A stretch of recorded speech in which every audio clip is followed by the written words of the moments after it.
Hey everybody, welcome back to Kayfabe Critique. I'm David. I'm Jason. What's up, y'all? Jason, what's going on this week?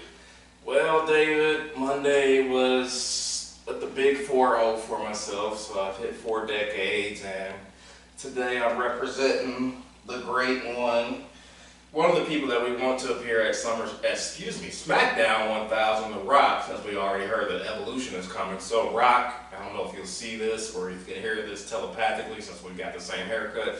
Please come to SmackDown 1000 somehow. Yeah, definitely somebody we're looking forward to seeing. I would also love to see the return of CM Punk. I think that needs to happen. I think we've said that before. That needs to happen for everyone. Right, I think his UFC career is definitely done at this point, especially with Dana White saying it's over. I would love to see him come back. There's so many guys that he can work with, and the state of the company right now would be perfect for him to walk out and drop another pipe bomb. It would, and it's kind of like when this parallel just kind of came to me when Jordan went and played baseball. I mean, he had to come back to his day job. Ultimately, I mean, he didn't leave basketball with the same anger that Punk left WWE with, obviously, but the fans want to see Punk in WWE. I believe deep in his heart, CM Punk wants to come back to WWE, and if Bret Hart can come back to WWE, anybody can come back. And I know I'm enjoying the state of what's going on right now. Notre Dame's still undefeated, the Chiefs are still undefeated, and everything keeps moving forward, and I am looking forward to Super Showdown this Saturday. Yeah, I can't decide if I'm going to get up at 4 a.m. to watch it, though. Yeah, I don't think I'm going to be watching live, but I will definitely be watching on Saturday. Oh yeah, I'll definitely watch it before I watch Nebraska get smacked by Wisconsin. And, it's going to be alright, though. We're keeping the faith. And so with that Super Showdown, the end of the era match, the final match, Triple H and The Undertaker, saying the era is back, which brings us into what we're working on this week. So last week we brought you the eras of the WWE, and so now we're going to take a deeper dive into each era as we're kind of building up to looking at what was the most important era overall. And so today we'll start off our discussions with the golden era of the WWE.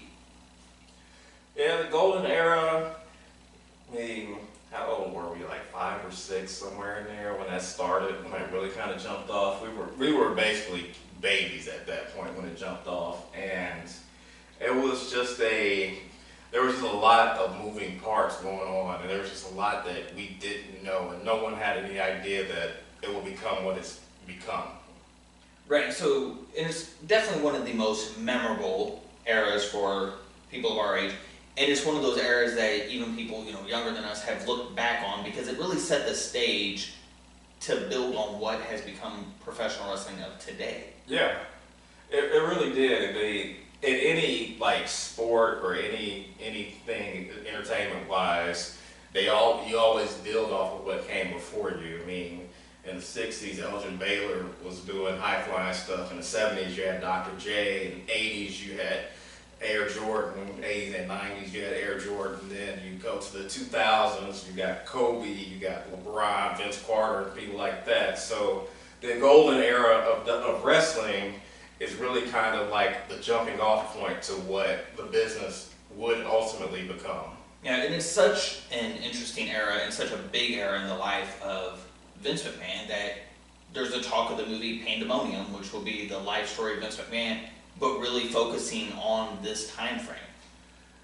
I would love to see that. I can't wait to see that movie. I mean, I don't know who I would want to really do it. I don't know if Quentin Tarantino could do it. That would probably be. I think Tarantino could pull that off. Potentially, to me, it reads more of a biopic, so I don't know if you would necessarily go with the Tarantino.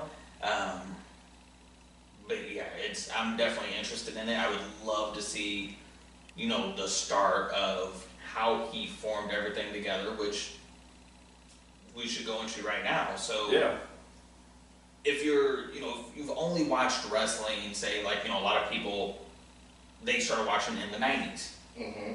And so you never got to experience, or like in our situation, we started watching during the golden era. So you never really got to experience what it was like prior to that, which was the territory system. Right. And in the territory system, you were talking about each region having their own promotion. So individual territories, individual promoters ran theirs, they had their own champion, they had their own programs, and some of them had local TV in that area or radio broadcast. But that was it. There wasn't exposure outside of your territory. People Right. within the business knew of each other, and so sometimes they would send talent back and forth, but nothing to like what you've seen today of a, hey, I'm going to tune and watch this, and I can't wait for them to come to my town. It was your local Friday night, Saturday, Sunday, whatever the day that territory ran on, down at the little local auditorium or gymnasium. Exactly, and we've got a map for those who are just listening. Yeah, we've got a map up of all the different territories. Ones that jump out to me are like Memphis, because I remember when I would go out of town and visit family in Mississippi, I would see like the USWA where Jerry Lawler was like, dude is literally the king of Memphis.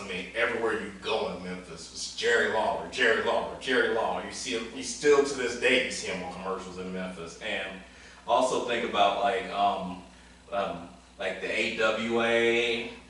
Just watching, because they had the ESPN deal. I don't know exactly when that happened, but I do remember seeing them on ESPN. Yeah, and the AWA with their ESPN deal, they also had it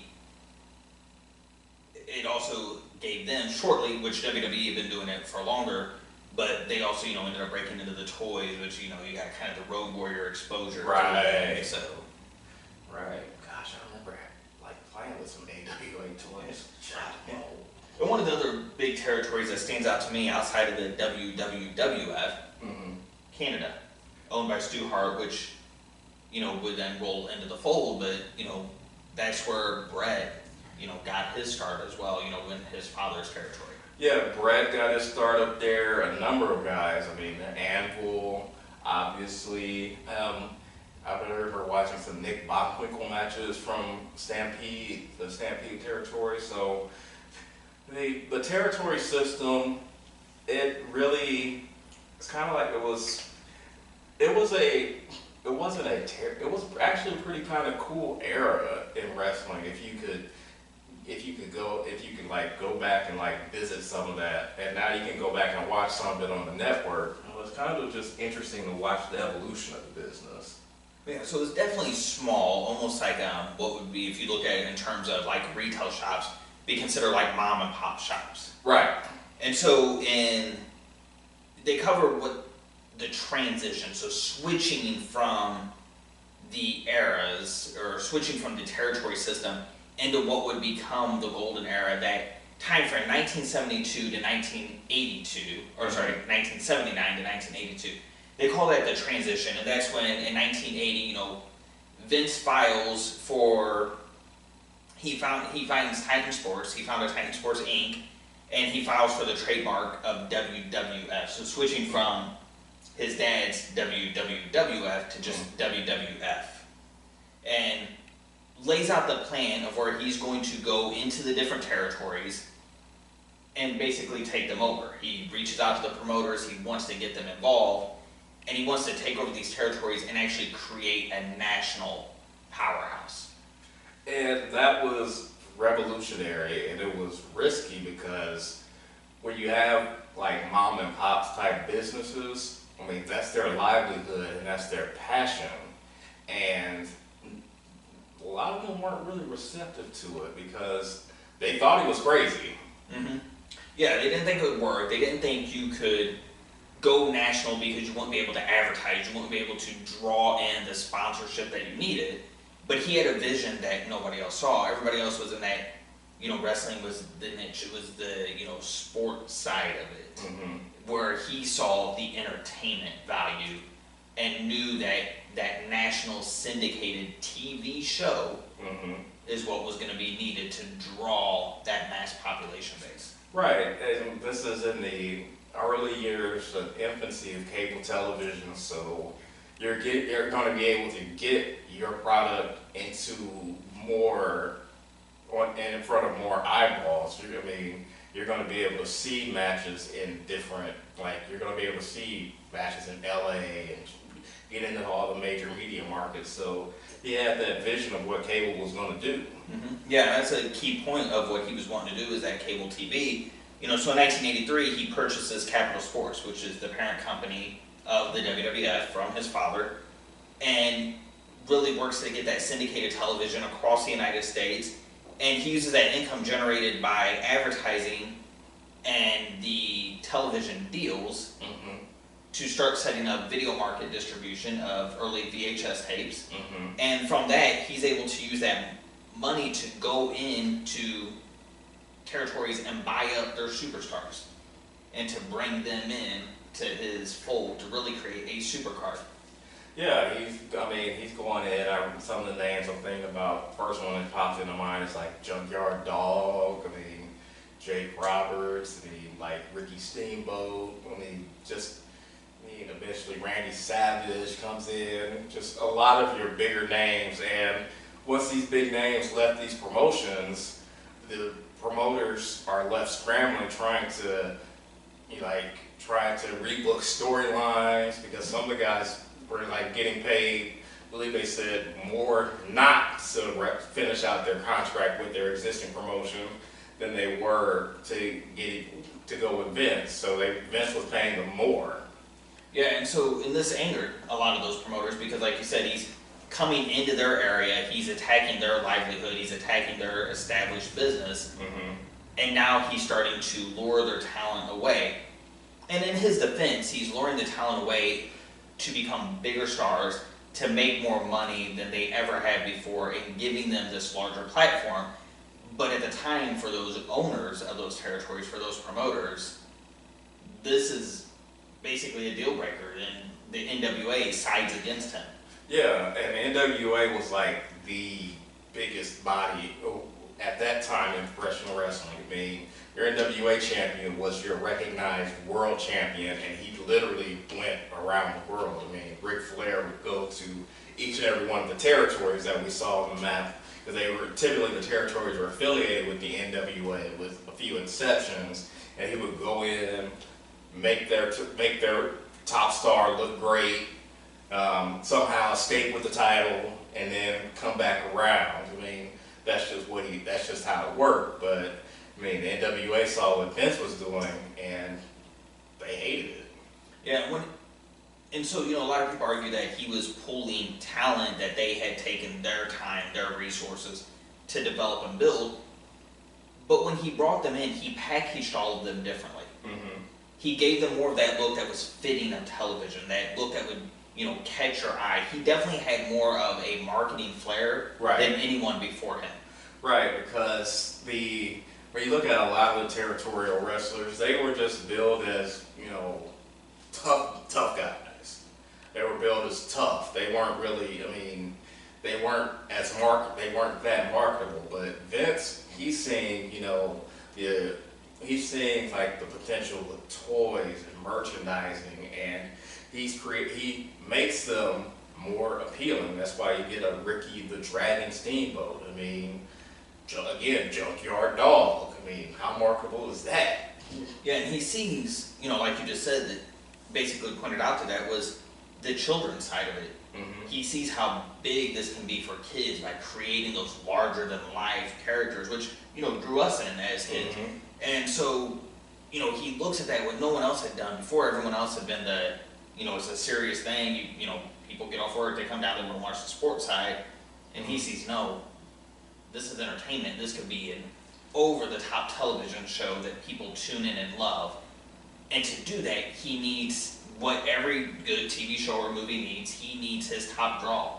He needs his feature attraction, the main star, and he looks for a guy that's going to help him get more exposure, who's already got some mainstream exposure from Rocky III.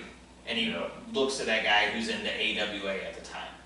Right. And this guy that's in the AWA, we all know who he is. I hope you know who he is. It's this guy named Hulk Hogan. And again, that's another one of these guys that Vince sees the marketing potential in, and he makes a deal with Hogan, and Hogan leaves virtually in the middle of the night.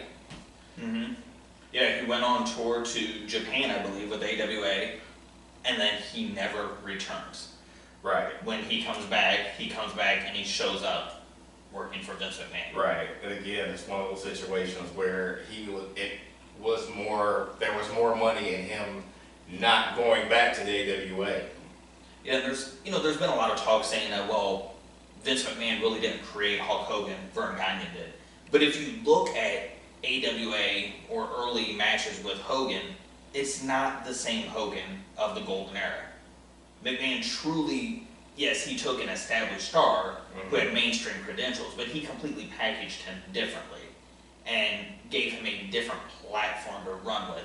And so, yes, it's the same guy, he did basically the same stuff, but by that different presentation, made him feel like a different character. Yeah, he did make him feel like a different character, and I don't know where we're going to get there, but just the charisma that Hulk Hogan had, when you take that type of charisma and you put it into the New York market, where you're headlining Madison Square Garden, which is an arena where stars are basically made or broken, that's going to automatically elevate you, in my opinion. Right, because you're talking about the same arena that hosted Ali Frazier. Exactly. So at that time, the mecca of sports. Right, still the mecca of sports. And so you had mentioned some of the other guys that he had went in and stole, like you had mentioned Junkyard Dog, and so, when we think of some of those guys, Hogan, Piper, Andre the Giant, Big John Studd, Jimmy Snuka, Junkyard Dog, Don Morocco, Paul Orndorff, Frankie Steamboat, Macho Man, Demolition, the Hart Foundation, Killer Bees, Iron Sheik, Nikolai Volkov, King Kong Bundy, Ricky Steamboat. By putting all these guys on a single card, he took the top guys from these different regions, lined them up under one promotion. And so what you're able to do is you're able to take fans of those guys from that different region. So Junkyard Dog, for example, the fans of him were able to tune in, to watch him, like, oh, here's our favorite, he's on this show now, let's watch him. And as they're tuning in to watch him, they're able to be introduced to these other superstars and fall in love with the programming. Yeah, he kind of did what the Golden State Warriors are doing right now. He just assembled like just dream team, or just monstrous team, basically, to go out and dominate the universe. Yeah, and with this all-star team, he's now going head-to-head with the NWA, which has been the established promotion, like you said, the established name. The NWA, the committee that would decide who was basically the heavyweight champion that all the territories kind of recognized. Right. And the AWA. Right. So now he's going head-to-head with them. So he has competition in this era, but not at the same level as him. And to really get to the level to really dominate, he's going to need money. He's going to need a lot of publicity, especially to go for the national level. And for that, he needs media coverage. And to help get that media coverage, he turns to something else that's starting up at the time, which definitely became a big part of history and culture in America, which was MTV. Yeah, for those of you who don't know, we've got this MTV graphic up here. MTV actually used to show music videos. I know that's a shocking concept now, because I can't remember the last time I actually saw a music video on MTV, but that's what they started off doing. And then they aired this thing called The War to Settle the Score. Yeah, Hogan and Piper. And it was setting the stage for what Vince was building towards. So he had The War to Settle the Score to really draw people in and expose them to the product. But in the back of his mind, he's thinking something bigger. He's picturing a big super card. Definitely. He's thinking about taking all those stars that he's brought in, that he's, poached from the other territories. And I don't want to say poached, he signed from the other territories. And he's thinking about, starting, he needs like a Super Bowl type event for his promotion. Now he's got all the talent. Now he needs a showcase for all that talent. He's already got Madison Square Garden. They're airing their shows there, so now he needs to go big. And so a lot of people forget that the well, because obviously we're talking about WrestleMania here, and a lot of people forget that, WrestleMania wasn't the first super card in wrestling. Right. You had Starrcade, which actually came 2 years before it. Right. What would you describe as the difference between Starrcade and WrestleMania? Starrcade, I mean, I've actually gone back and watched the original Starrcade. Starrcade was more of it was more of a wrestling showcase, if you will. I believe that first Starrcade was that Harley Race and Ric Flair, a Flair for the Gold. Yes. I mean, so you had some classic matches on there. I believe you had Piper versus Greg Valentine. The dog collar match. Yeah, the dog collar match. So you had, I mean, that was more wrestling fan. That was for the wrestling fan. WrestleMania was for, it was over the top, more so entertainment. If you're a wrestling purist, if you're strictly a professional wrestling fan, you probably aren't going to feel WrestleMania as much as you feel Starrcade. But if you want to be entertained and you want to see Liberace in the ring dancing, if you want to see Muhammad Ali, Mr. T, you're going to watch WrestleMania. Yeah, so if you're a wrestling fan, like you said, that Starrcade's going to appeal to you more. It's going to age better. But he doesn't want that niche market. He doesn't want to be locked into that sports side of it. He wants to be able to pull in people that have never watched wrestling before. He wants to be able to pull in a general audience, so to speak, those casual observers. And to do that, he needs to go mainstream, and for that, he needs to hit the entertainment piece. Right, that's why you had Mr. T at WrestleMania, Billy Martin, who was, I believe, the former manager of the Yankees at that time. You got the greatest of all time, Muhammad Ali. You got Liberace. You got, I think that's all the celebrities they had at that one. So you are mainstream, and then again, you're at Madison Square Garden. Right, and you're running the Rock and Wrestling Connection, so you're getting exposure through the people tuning in to MTV that normally wouldn't see you, or maybe not even sports fans in general. You're starting to appeal to that crowd as well. You're getting Cyndi Lauper involved. Right. So you're trying to appeal to an early, in that form, Cyndi Lauper's always been someone out there in terms of the women's movement. So, trying to appeal to that population as well. Right. Just really opening up the floodgates of who could potentially tune in to watch. When you do that, I remember even with the War to Settle the Score, you had Gene Okerlund interviewing people like Joe Piscopo from Saturday Night Live, Danny DeVito. I mean, if you got these kind of people watching in the audience, that's going to legitimize you and say, okay, if these people are messing with you or watching this, it must be okay. And what's interesting is, WrestleMania has become such a big part of not only the business, but mainstream America. However, at this time, leading into WrestleMania 1, there's a lot of people that are scared when Vince is going to put this on, scared that it's too big of a risk, and it may fail, and it may end the company. Yeah, I mean, it's a balls. I mean, it's a grapefruit, as Vince would say, but anything that you're going to do that is going to change the game is risky.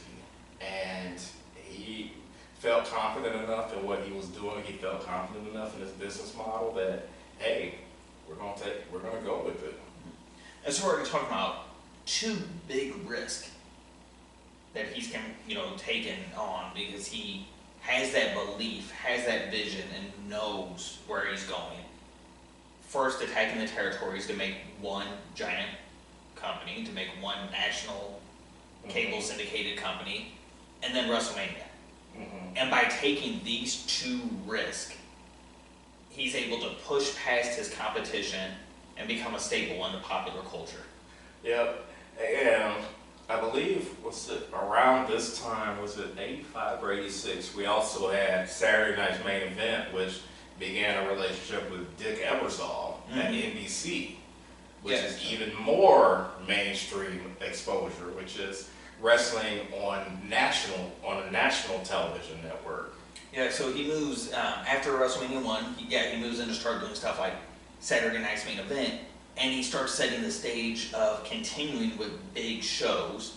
You have your normal running Saturday morning shows with the Superstars, Wrestling Challenge that would come on the weekends, and primetime wrestling coming in on Monday nights as he continues to build and starts building towards WrestleMania 2. Right. And seeing what these super shows, these WrestleManias, and the attention he's getting through other avenues, that stream of revenue, what he's going to be able to do to continue to build on his giant moving brand at this point. Right. And during this time, when you think about televised matches, typically these were enhancement matches. These were squash matches. So if you wanted to see someone like a Hulk Hogan, you were going to have to pay.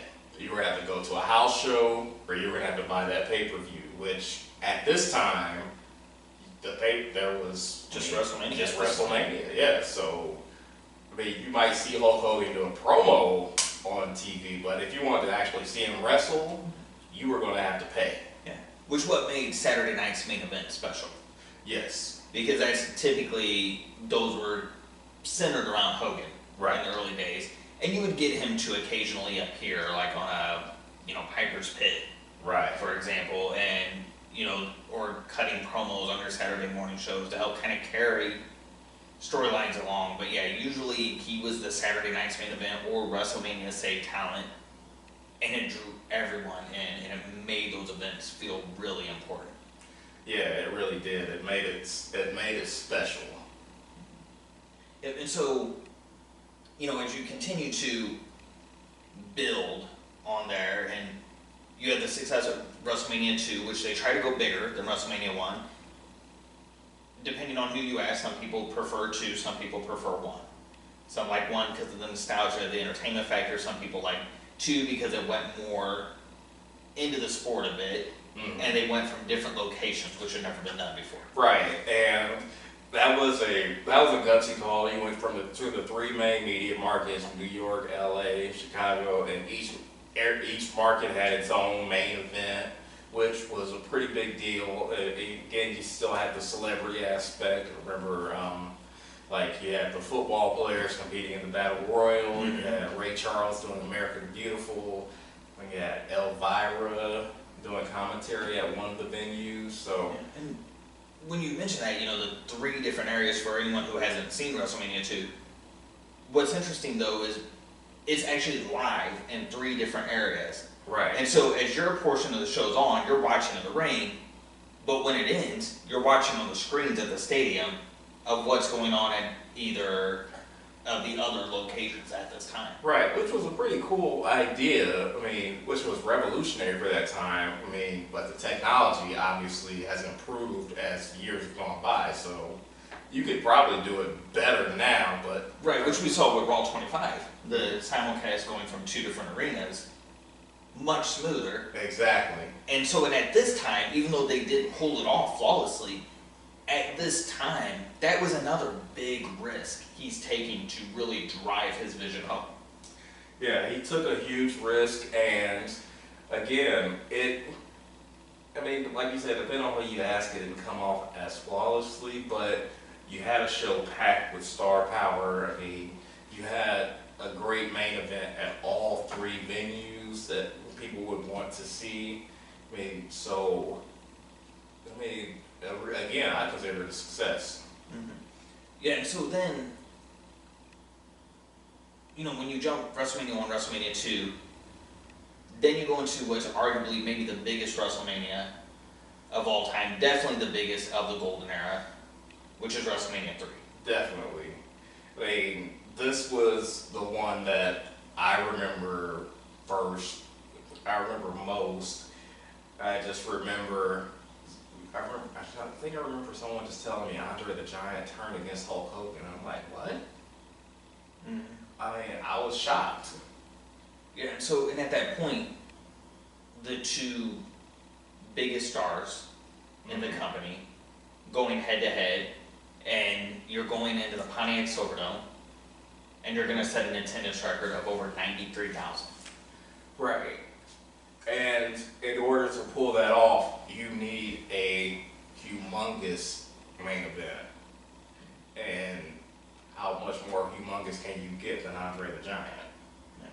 I mean, Yeah, and Andre was that guy who, even though you felt Hogan was going to win, Andre was the guy that gave you that moment of hesitation and that question of, ooh, is he really going to pull it off this time? Yeah, and that's what any good story needs. I mean, you got your hero, and then you got your villain, and you want to have questions about, can the hero overcome this villain? And this particular villain is a villain that is way bigger. This is a villain that, and they used to be friends. So you had that aspect also. And then you pair him with the most evil manager in the company at the time, Bobby Heenan. So you're wondering, is this going to be it? And the way they built it, you build it where Andre's been this big, powerful force, this guy who's been able to beat everyone, but yet he's never got his shot. And so now Hogan has to give him his shot. And so I loved the early announcements, like when they first show in, Andre first turns on Hogan. Hogan has that legitimate look of concern on his face for a moment, which kind of really helped you buy into, ooh, this could be the guy to beat him. Yeah, and just seeing watching some of the documentaries on it, like the Andre the Giant documentary on HBO, and the way they talk about the build-up going into that match. And remember back to Piper's Pit? Remember how we were talking about how, the big stars didn't wrestle on TV, but they would, the angles took place on TV. I mean, think about that, Piper's Pit. You had Hogan, Andre, Piper, Heenan, Ventura, all of those on that same Piper's Pit, and that's where that storyline really got its that's where it all that's where it went down. Yeah, and such a mega collision as well. I mean, because at that time, as a fan, could you picture anyone else beating Andre? No. Could you picture anyone else beating Hogan? No. So it really came across of two monsters going at it. And at this time, we didn't know what we didn't know about the wrestling business. Right. So, if you're looking at it, you have no idea. We never had the chance to stand besides Andre the Giant. As big as, seeing the documentary and seeing how big he was, it's quite believable that he could wipe the floor with Hulk Hogan. Yeah, especially when you see him stand next to people as large as Big John Studd, King Kong Bundy, Hogan, who's a very large man, especially at that time, and standing next to those people and making them look small. Yeah. We've got a picture of Andre up here by King Kong Bundy. He's making King Kong Bundy look like a midget or a small person. Yeah, and so they definitely had the right match to fill the arena, sell the pay-per-views, and generate enough money that it's able to start changing the company even more. Vince McMahon's able to build on the success of WrestleMania 3 to launch what becomes the Big Four. Right, and in '87, I have it written down here, this is the first year that Survivor Series airs. Right. Which was the second of the Big Four. Yeah, so you have WrestleMania, which has now launched its first three. Later that year, he rolls out Survivor Series, kicks off the next year with the Royal Rumble, right, and then adds in the first SummerSlam in that summer of '88. Right, so '88 is the first year that the Big Four actually airs, but only 3 of them are on pay-per-view. And what's really interesting is knowing that now, what we know, hindsight being 2020, with the company going public, you have quarterly earnings. And your Big Four are basically established one per quarter. Yes, and as a shareholder, I'm very happy about that because my shares have been going up a lot lately. So, yeah, when you look at that, it's set up now to where you can have bigger matches, bigger showcases, get your guys out there more on a more consistent basis. Mm-hmm. And so it's going to pull even more people in and keep them hooked longer. Where, previously just going WrestleMania to WrestleMania, you had to try to hook people for a year. Right. And by going to the big four or moving to the 4 pay-per-views, you began seeing more stars being built. You saw more stars coming in. In '86 you had the Macho Man come in, or he came in late '85, I should say. In '87 you had Ted DiBiase come in, and those two guys would be a big part of WrestleMania 4. Mm-hmm. Yeah, and so through this time, we kind of talked about earlier that just the marketing genius of what's going on with this company that no other wrestling company had ever done. You had these big four going on. You now have toys, merchandise, ice cream. It's just a marketing machine rolling out there. You have the T-shirts, the magazines, taking it to a level that no one else had ever done. Right, and you've got the cassette tapes. You've got all your VHS, your Coliseum video releases, and you can't wait for if you couldn't afford the pay-per-view, you can't wait for WrestleMania to get to VHS so you can watch it. Yeah, and not to mention, I remember having it came with the little jump rope, 2 little 3-pound dumbbells, a Hulkamania headband, and my workout tape where Hogan walked me through a workout. Oh, brother, you were training, saying your prayers, and eating your vitamins, dude. But yeah, I got it down here with '88 just being when I think about 1988, again with that big four, I think about the fact that WrestleMania 4 was the first time that, granted Hulk and Andre was the big match on the card, but it was the first time that someone other than Hulk Hogan ended the show as the champion. Mm-hmm. And that was a pretty big deal. Yeah, and when you're looking at that, what's going on, and the things that Vince is doing differently, Mm-hmm. And kind of pushing the show to the next level, it's kind of interesting to look around that any territory that had still existed are now really starting to fall apart and pretty much be gone. The AWA is struggling. Yeah. NWA is struggling as well.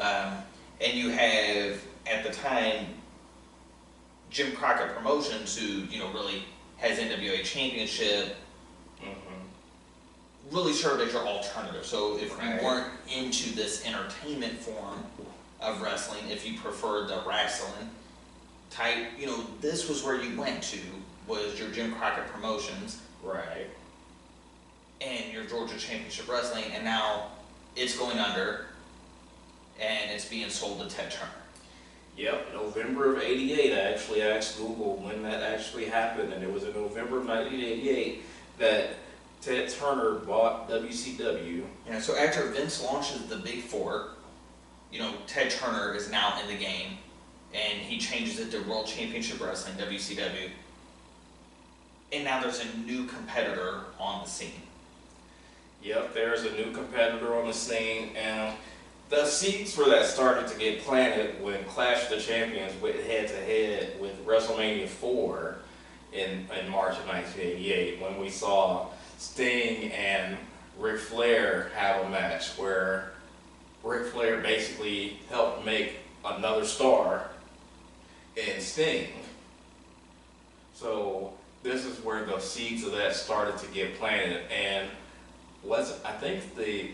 actually, if we go back a year, Survivor Series '87 was created to go head-to-head with Starrcade.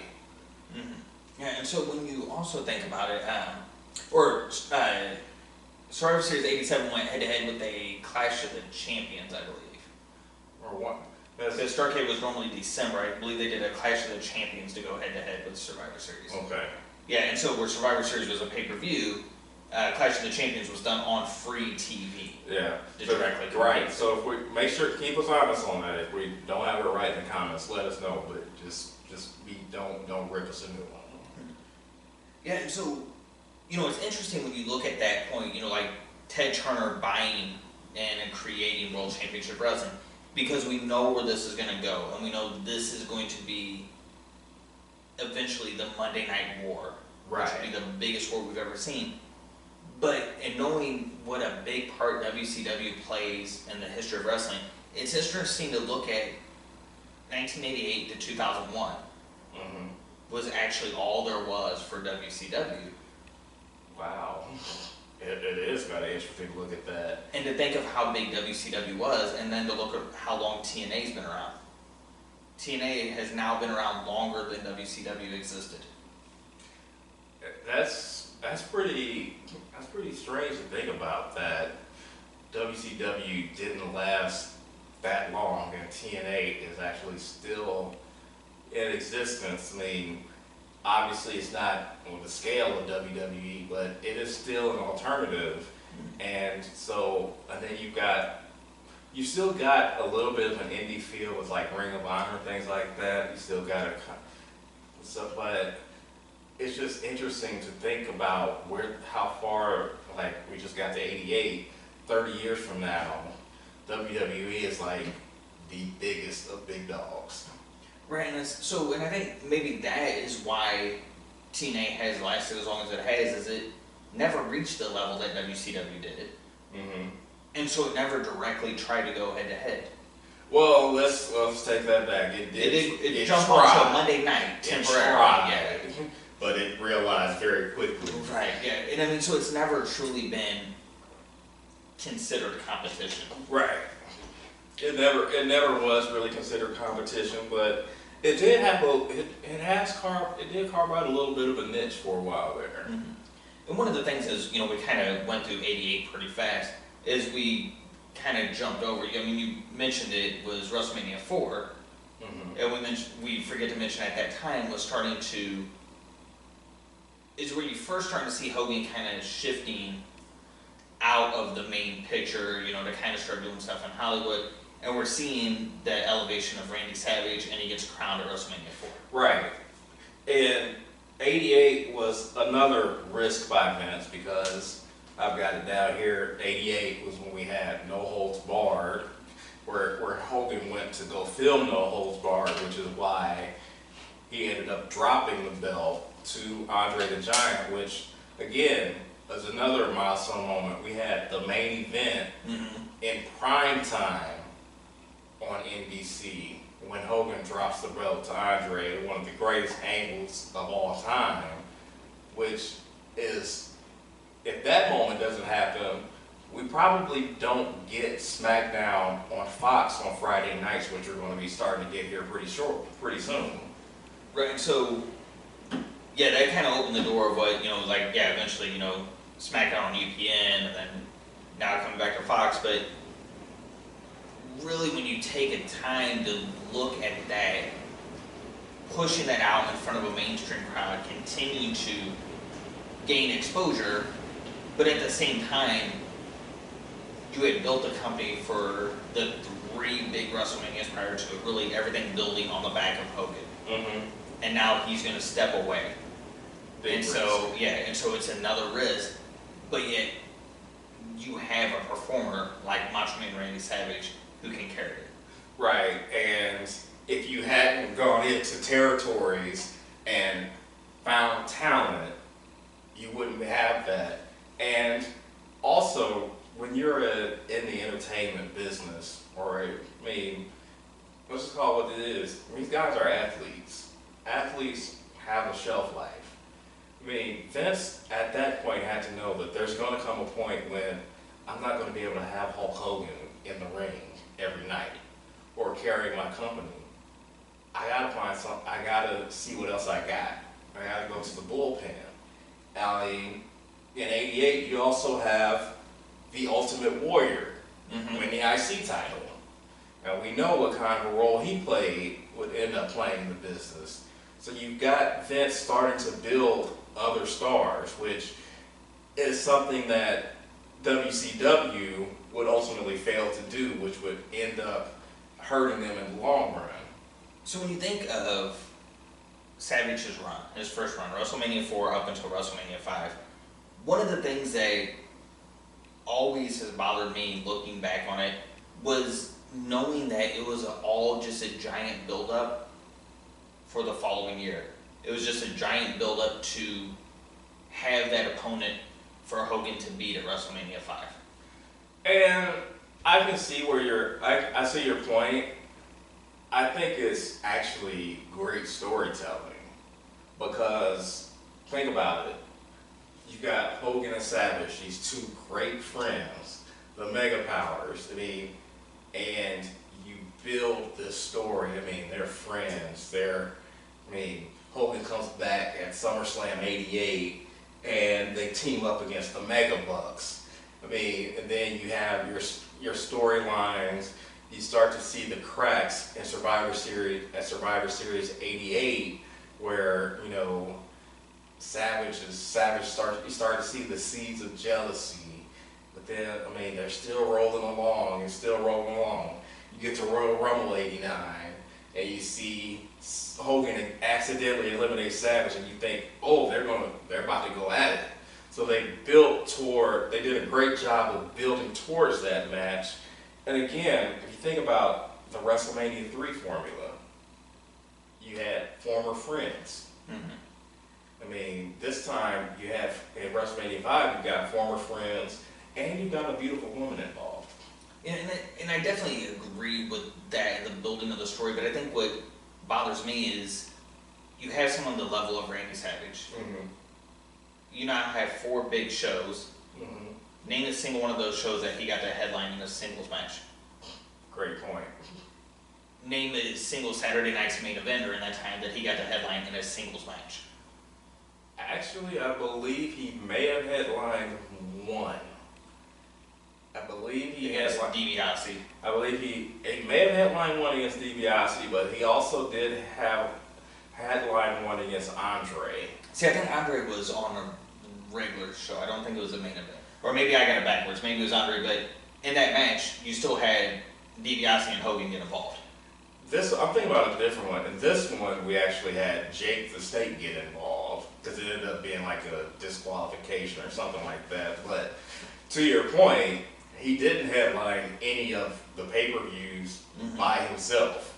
Right, so he never really got that. Everything was, we've heard it described of, they wanted Hogan there next to him to kind of give him that rub, to give him that build, to kind of add credibility to him. But at the same time, he never got to stand alone during his first title reign. And he didn't get to stand alone like on like the TV or the pay-per-views, but if you look at the house show business, he was definitely standing alone and holding his own there. Mm-hmm. Yeah, absolutely. And I just wish, hindsight looking back on, I would have always loved to see him get a little more push as that champion. So then when they went head to head, you didn't know that Hogan's going in to get the belt back. Yeah. Where Hogan versus Andre, you had that, you may have had that belief that Hogan was going to win, but there was also that question of, is he going to actually be able to beat Andre? But when you're going into WrestleMania 5, that question's not there because you've never seen Savage of anything other than a counterpart to Hogan. Yeah, and during this time, you had to, I don't think Vince really knew for sure how big a star the Macho Man was. Obviously, we know that now. Right. But Vince may have had some trepidation, but you know how marketable Hogan is. And you know if you put Hogan next to Savage, it's going to elevate Savage. So, and in this era, again, you only have the 4 pay-per-views. But, again, you're building everything to get fans to go to the house shows. And Savage and DiBiase were headlining house shows that whole summer. And so you go into WrestleMania 5 and you get a huge pay-per-view out of WrestleMania 5. MegaPowers explode, Hogan beats Savage, gains the belt back. And you see at this point, like you mentioned, No Holds Barred had came out. So we get to see Hogan Zeus rivalry for a while, which kind of a failed attempt to recreate, kind of get that mainstream popularity there. Good attempt, but SummerSlam '89 was pretty badass. Yeah, it doesn't execute quite the way they hope it will. But yet there's another star on the rise, building towards the next WrestleMania. We saw him come in at WrestleMania 4. You mentioned Ultimate Warrior come in, and now he's really starting to pick up steam, and he has that look.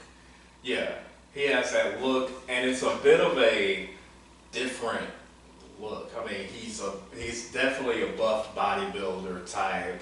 I mean, he's built like a Greek god, but he's saying some off the wall stuff. I mean, he's more comic book than Hogan. Yeah, but he's so animated. Yeah. And with the makeup and the look, I mean, he was like he jumped out of the pages of a comic book. And as a kid, I remember listening to his promos and not understanding a single bit of what he was saying, but I loved it. But it's cool. Yeah, but I loved everything about him because he was that cartoon comic book hero on screen, and just looking at him, just running in the ring, wiping somebody out real quick, running back out of the ring. Yeah, he was the Goldberg. Right, and it was that thing that it caught your attention, and you just wanted more of it. Yeah, and during this time, we had no idea what a good worker was in the ring. We had no idea what a technician was. Right, and so, yeah, because we're looking at an era that, body slams were finishing moves. Yeah. And so, yeah, nothing to the level that we see today. But I remember personally when Hogan beat Savage, at that point, I think to me personally, Hulkamania peaked at WrestleMania 3. And so when he beat Savage, I had tuned out. I stopped watching for a while, but I knew who the Ultimate Warrior was, and I would still catch it every once in a while. I would turn it on, but I wasn't watching consistently like I had been. And then when Warrior and Hogan had that moment against each other in Royal Rumble, and you start building up towards the Ultimate Challenge at WrestleMania 6, I was tuned back in. Oh man, when they had, I think I was like, this was like back in the day when you could like, if you didn't order the pay-per-view, it would come in for little bits and pieces of time. And I just remember it came in on that moment, and I'm just like, oh my. I mean, this is, I can't even put it into words how big that was. I mean, and the crowd was just jacked. Yeah, so there was definitely electricity in the air. I mean, it's still, to me, one of my favorite WrestleMania matches. Yeah. And it's interesting, to hear that it didn't play well, that it didn't do the same business as it had the year before. And, to hear that the company kind of started going a downturn after Warrior wins. And, you hear a lot of people kind of blame him for that, like, because of his ability in the ring. But I've always wondered, was it truly that? Or because, I had tuned out when Hogan came back and beat Savage. I was like, we've seen this. I'm over it. I'm over the red and yellow. But the Warrior was something new. But maybe for people, slightly older than me, when Hogan came back and won, was that like, okay, we're done, and the Warrior was too cartoonish for them. So maybe you had just actually lost a chunk of the audience, and not necessarily something Warrior had done.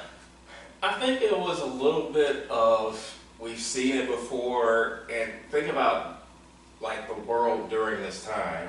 The world was starting to become a little bit more violent. I mean, think about it, like 88, NWA, you're not talking about that a lot. I mean, music starts to become more violent. Not NWA wrestling. Yeah, straight out of Compton, NWA. But the world, that's just one example of the world becoming more violent and people starting to not want so much of the cartoony stuff, because your news is more so, your news, even like the news that you watch on TV, is more gritty. I mean, you got groups like, you got the Two Live Crew, they're coming with this real hard edge, and then you've got these wrestling shows with these cartoony guys. People started to not feel that, and people who grew up during this Hulkamania era and maybe had their headbands and their barbells and stuff like that, like you, they're growing up. And we're seeing that across the board as well. We're starting to see that carry into other sports, and that realism that people are starting to catch on to, like Mike Tyson, for example. You know, Tyson had emerged on the scene during this time and had, you know, plowed his way through people in just in such a violent fashion that people who had never watched boxing before were tuning in to see how he just would destroy people. And I'm going to give you another one, Bo Jackson. Absolutely. I mean, he's powering through people. I mean, he's running over people like Bosworth and hitting home runs in Kauffman Stadium here in Kansas City. So you've got these athletes, I mean, gotta throw out my man Air Jordan. I mean, he's like dunking on people like it's never been done before. Charles Barkley, people like that. I mean, people's tastes were changing. Yeah, and you know, like when you had all of those guys, their backstories were compelling to people. So they were becoming these characters, and they were providing an entertainment in a sports world that we had never seen before. Right. Does that pull away from some of this market? You know, Vince McMahon went after considered a sports market, that niche sports market, and added a realm of entertainment around it to really pull people in, suck them in, get them watching. But now you have these real, legitimate sports, not, you know, for lack of a better term, real legitimate sports, but now you have these characters, these personas in there that are drawing people to them and providing a layer of entertainment.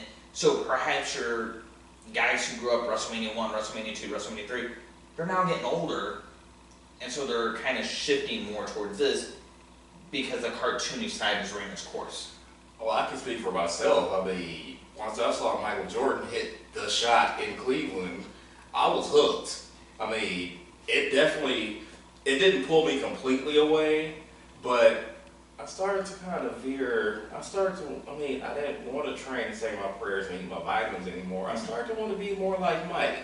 Yeah, I want to fly through the air. Yeah, and you know how I am with Mike Tyson. Yeah. If they had ever went head-to-head with the Tyson match, I would have been watching the Tyson match. No doubt. So, yeah, and so that's, you know, interesting to me. And I think the thing that's always also bothered me, similar to where Savage's run, I felt was always just a build-up for the next Hogan run. Warrior gets the belt, and I like Warrior. I'm tuning the entire time during his run, but then it gets pulled off of him just to put it on Slaughter for Hogan to take it at the next WrestleMania, where I've always wondered, you know, could you have done a Warrior Hogan rematch? Could you have done Warrior and Savage for the title at WrestleMania 7? Definitely could have done Warrior and Savage for the title. And so, you know, I've always wondered that, like, you know, it just kind of bothered me that it went right back to Hogan at WrestleMania 7. And even though I know they played on an issue that was going on in the world at the time, you know, conflict over in Desert Storm over in Iraq, and that bothered a lot of people. And so, you know, you kind of lost some viewership there. But to me, it's like, oh, you could have went with Warrior Macho Man. Right. And during this time, the world was changing. Unfortunately, Vince hadn't quite caught up yet. He was going to get there. He definitely was going to get there, but he always seemed to go back to the formula that he knew. You have your monster heel character, so to speak, and you put them with you have Hogan come in and save the day. But again, us being that audience, we're kind of like, we've seen this before. You got to give us something different. And on that same WrestleMania card, we have the beginning of a streak with The Undertaker, who had entered the WWF in 1990. So something different is in the air. Yeah, and to me, once Hogan won again at WrestleMania 7, like you said, there was definitely elements there to do something different. But once again, it felt like we're just doing the same thing. I tuned out again. Yeah, I didn't tune completely out, but I did start to lose a little bit of interest again because I'm growing up. I mean, the Chicago Bulls have blown up won their first, Jordan won his first championship by this point. Tyson was still like huge in pop culture. Yeah, and at this point, he had the loss to Douglas, which he really won that fight. which the knockout in the 8th round. But and as a hardcore Tyson fan, you feel it's a fluke. Mm-hmm. He comes back on the scene, and now he's chasing Holyfield for the title. Right. So there's a huge match coming. You're excited for that. So yeah, there's so much going on outside of wrestling that just by doing the same thing, I felt like that was what really kind of lost a lot of people. That did lose a lot of people, and as we get into 91, and I mean, as we get into further into 91, something different definitely starts to happen, because around September of 1991, Ric Flair comes to WWF. Mm-hmm. And I'm glad you brought that up, because my older brother watched wrestling as well, mm-hmm. but he didn't watch WWF.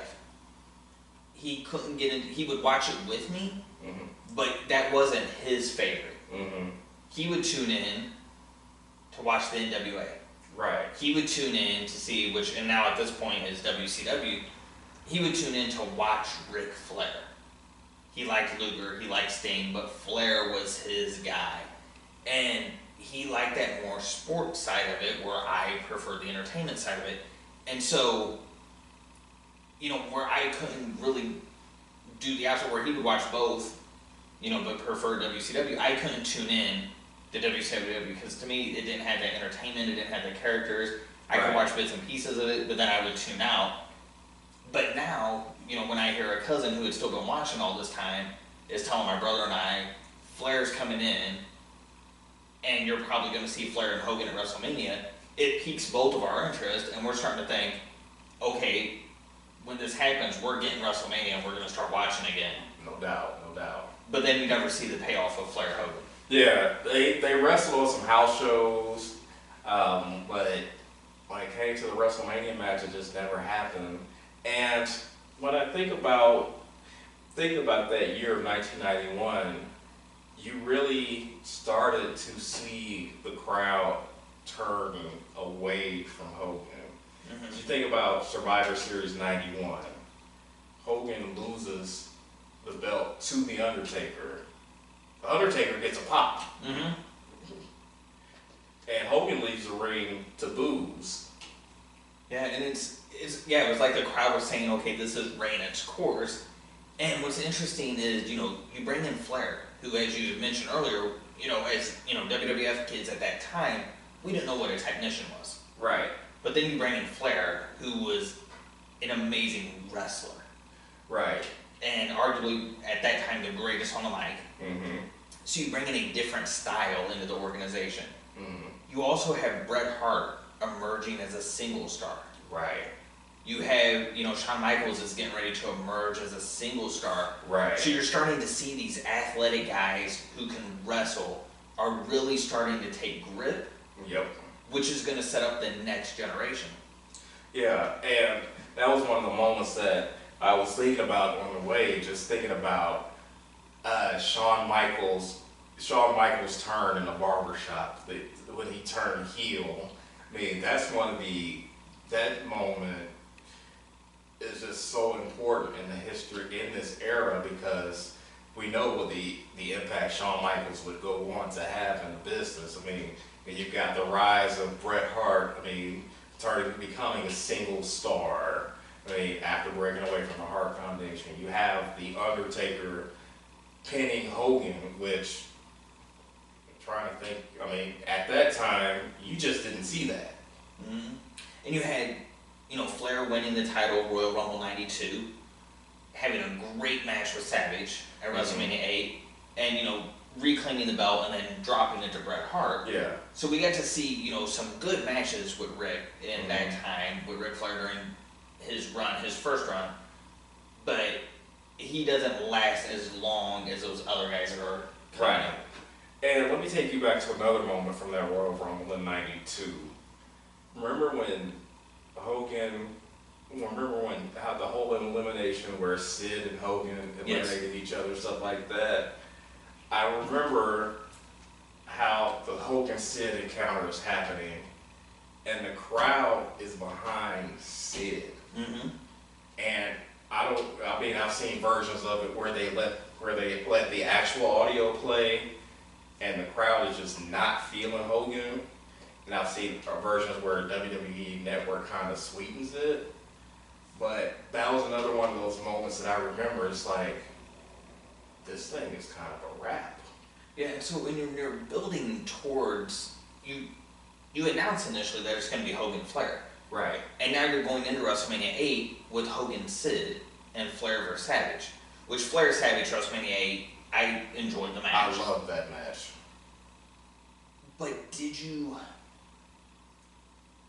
drop the ball by not doing Flair Hogan at that time? I don't think so. And I say that because when you see that crowd reaction at Royal Rumble, you kind of, the audience is kind of telling you, this isn't what we want. Mm-hmm. And so they had some matches on house shows. They had some matches that, they had a match at the Garden, I believe, that it aired on the network. So they had some matches, and depending on who you talk to, it really didn't draw that great. So to go to Flair Savage, I think at that time it made more sense because people really, it just seems like the audience really did not want to see Hogan in another WrestleMania match for the title. So could you have booked it a little differently? So if you don't want to put WrestleMania there, could you have booked it a little differently and had Flair take the belt from Hogan at Royal Rumble instead of winning it in the Royal Rumble match? And you could have had Sid cost Hogan the match.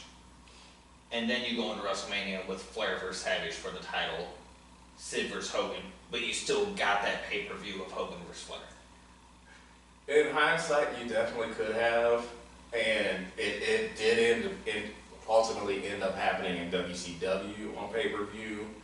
But in hindsight, I think that Vince kind of knew where things were going, because if you're after WrestleMania, Hogan was, I don't know if it was planned for Hogan to be off the scene for a while, but we didn't see him back in WWF for almost a year after that. So maybe that played into why they didn't go that direction. Yeah. And as we continue to see that things are starting to change during this time, WrestleMania 8, and you can kind of see what's going to become the next generation, the new generation building, the new era, new generation era. One of the matches on WrestleMania 8, other than Shawn kicks off the show as a singles, Bret Hart, Roddy Piper. That was a phenomenal match. I mean, that was by far my favorite Roddy Piper match ever. Yeah, I remember going back and, when I started watching wrestling again during the Attitude Era, and going back to catch up on everything I had missed from when I had tuned out after WrestleMania 7. I remember when I got to WrestleMania 8, putting it on to watch it, obviously wanted to see what Shawn Michaels did and see him against Tito Santana. And then that Bret Hart Roddy Piper match, I remember watching it, sitting there for a minute after the show was over, because I love Flair Savage, but then going back and watching Bret Piper again.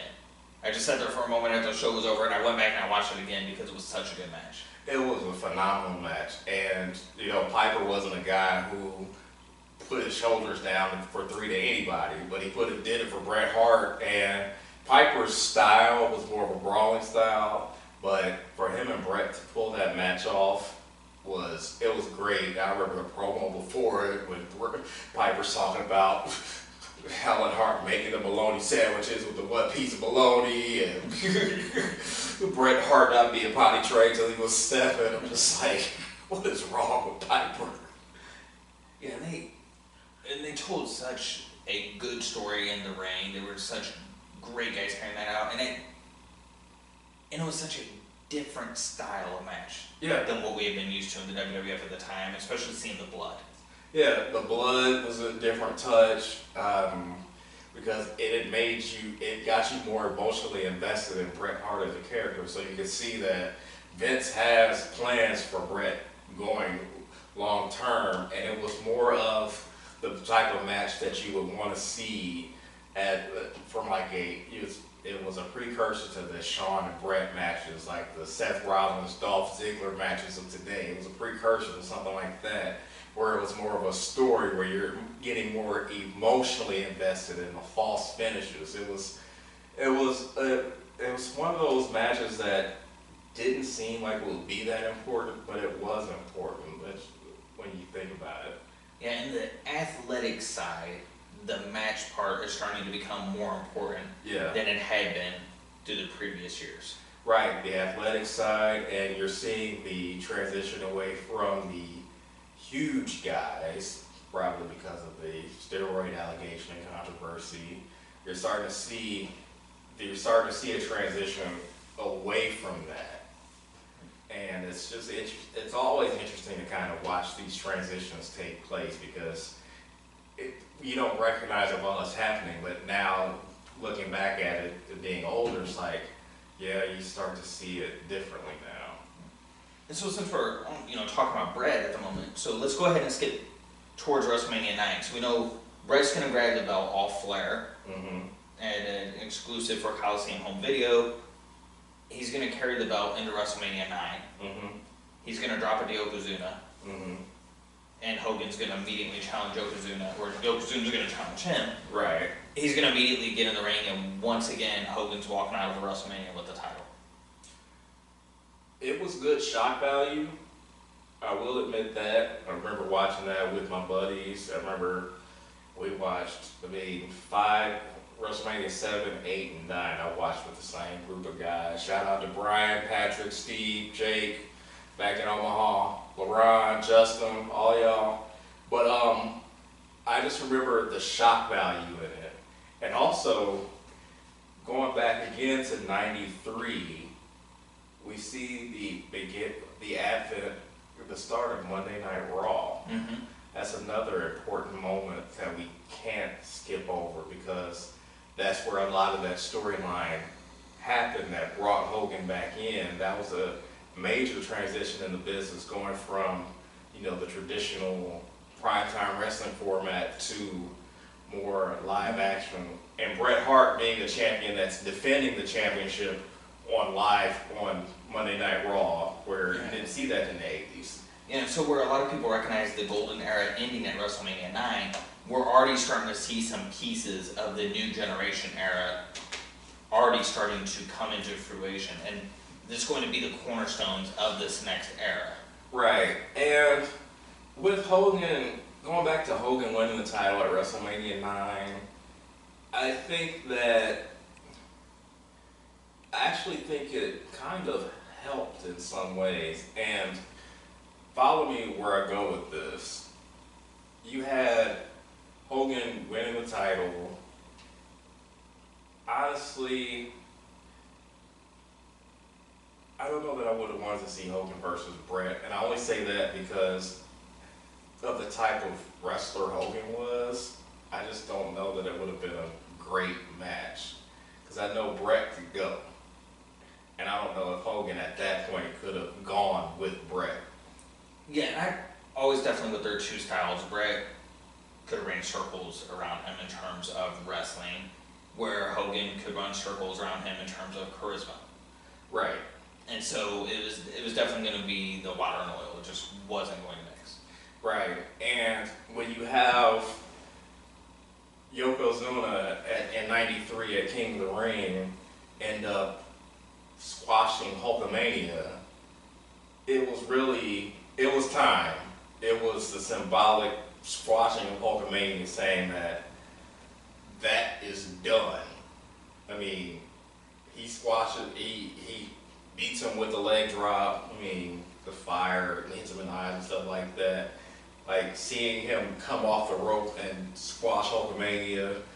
They're burying him on the mic. Yokozuna has just squashed Hulkamania. That needed to happen. And then you have this monster heel champion, which is something that they didn't do. because they never had a monster heel champion in WWF, except for Andre for that 30 seconds. Yeah. And so, well, in that flip of that though, because we already saw, you know, people had tuned away. And people were booing Hogan before WrestleMania 8. Could you have done the same thing? Could you have ended WrestleMania 9 with Yokozuna having just beat Bret Hart and having him still be your monster champion up until Bret gets the belt back from him? You could have, but I don't know that they were quite ready to go there and have WrestleMania end with a heel on top.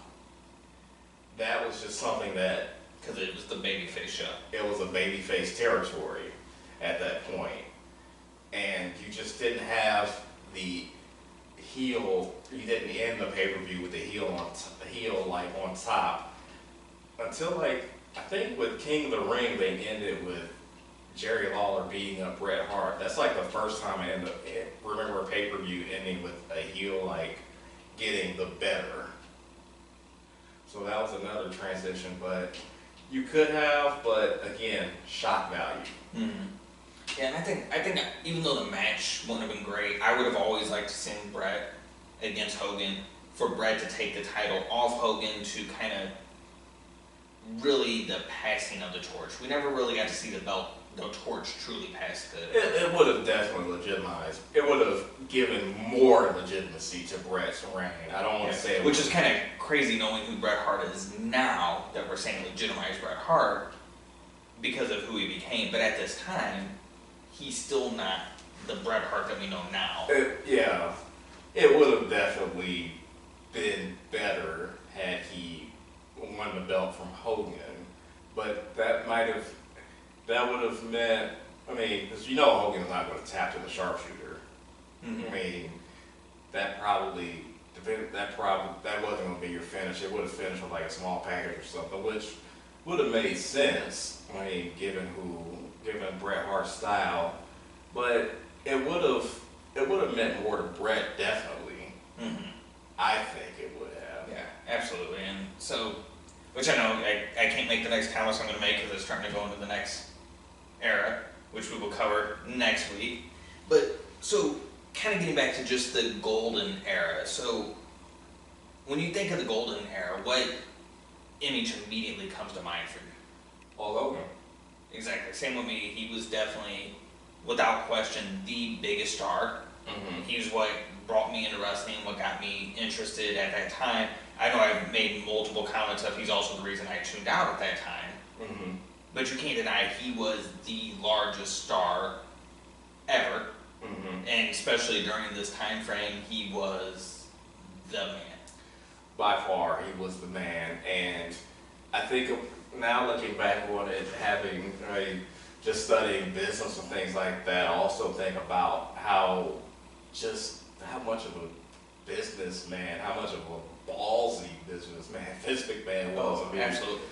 Some would say ruthless. I'm sure he would say ruthless aggression, pow, or something like that. But you know, he did what he had to do. And his visionary is another great word when you think of him. And you know, you're starting to hear now that he had talks around WrestleMania 3 of he was starting to envision a network someday. And you know, his envisioning of where everyone else was just seeing a territory and how you keep your territory going. Him bringing everything together. Right. And making this national company that everyone knows of wrestling now. When you think of wrestling, people think WWE. Yeah, they think WWE. I mean, they still think Hulk Hogan. I mean, to this day, they still think Hulk Hogan. I mean, and it's an era that it's kind of like just looking back and haven't had a birthday recently. It's just kind of just like looking at back in the day, the things that we grew up on. I mean, just WWF superstars of wrestling and the wrestling buddies, the toys and all of that stuff. It's just fun to look back on that. So what's your most memorable moment of the golden era? Most memorable moment for me is still WrestleMania 5. The first pay-per-view my mom ever ordered for me, and just sitting there watching it and watching the MegaPowers explode, just the emotion of that match. I mean, to me, that match epitomized what a main event is supposed to be. Two guys who want to get at each other with the title on the line. That's what it's about. Yeah, I have two moments that come to mind for me, and that, or actually three, and I can remember each one vividly. I remember walking into Kmart and seeing the big rubber figures, and jumping up to grab the Hogan figure and begging my mom, "Can I have this? Can I have this? Can I have this?" And so that's one memory of the golden era that really speaks to the marketing side that he saw that no other wrestling promoter I ever saw. Then at the same time, another memory is I remember vividly sitting in my living room with both of my brothers. My mom and dad went to the grocery store. We're sitting at home. We're watching Piper's Pit as the Andre and Hogan story starts unfolding. Gosh. And I remember that moment perfectly. Wow. And then at the same time, I also remember painting my face and tying shoelaces around my arms to cheer on the Ultimate Warrior at WrestleMania 6. Damn it! I wish we had that, some pictures of that. Like we got pictures of John Cena where he made up his own little belt. Man, you just brought back some other moments for me. Like I do remember watching I remember watching Hulk slam Andre. And I just remember just being amazed by that. And I guess, I mean, if I go back another moment when you mentioned the Hulk Hogan wrestling buddy, I remember, I thought back to, I think I had one of my friends' Hulk Hogan wrestling buddies, and I had one of the Rocky action figures, and I kind of reenacted Rocky versus Thunder Lips. Yeah, I remember those rubber toys, they came in the Superstars package, and they each came with their own little poster. And I remember taking all the little posters and lining their fridge with it, and my mom finally like, "You have to stop." Yeah. I remember Macho Man was doing this, and I also remember in the Hangover 2 where I think Zach Galifianakis had all those with the posters on his wall and stuff like that. And so let's think of Hogan for a minute. We know we've already established he was the largest star of the golden era. By having him on top for so long, did that hurt in developing more stars? No. I don't think so either. I think his popularity brought enough attention in that it helped create other stars. Yep. Because it brought more eyes to the product overall. Right. And if you think about it, the territories weren't completely dead at this time, because I remember when I spent the summer in Mississippi in summer 1990, after my 6th grade year, we would get down there, they would actually get WCCW. And I remember seeing this guy named Stunning Steve Austin. And I remember he came to the ring with, the song Fame by David Bowie, and I'm like, oh, this guy's pretty cool. So so the territories hadn't gone completely off the scene, but and with that, you still had stars. You still had kind of the stars of the next era or eras having a place to be developed.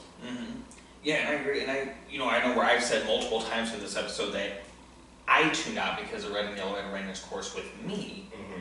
But at the same time, I can look at it and see where Hogan was such a big star that as your newer generations come in and start watching wrestling, he's the ideal guy at this time for them to see. Right. I mean, think about it. He helped Earthquake become, he helped make Earthquake a star. I mean, he helped Yokozuna become a star. He helped the Warrior become a star. He helped Savage become a bigger star. I mean, so he still helped make stars. He didn't really, he will say, well, he didn't want to do business or stuff like that, but he still if you had a match with Hogan, you did big money. Yeah, and at that point, Andre had never had a WrestleMania main event Right. before Hogan. He had never had a match of that caliber before Hogan. So, yeah, Hogan made money for anybody he worked with. Yeah, and he was,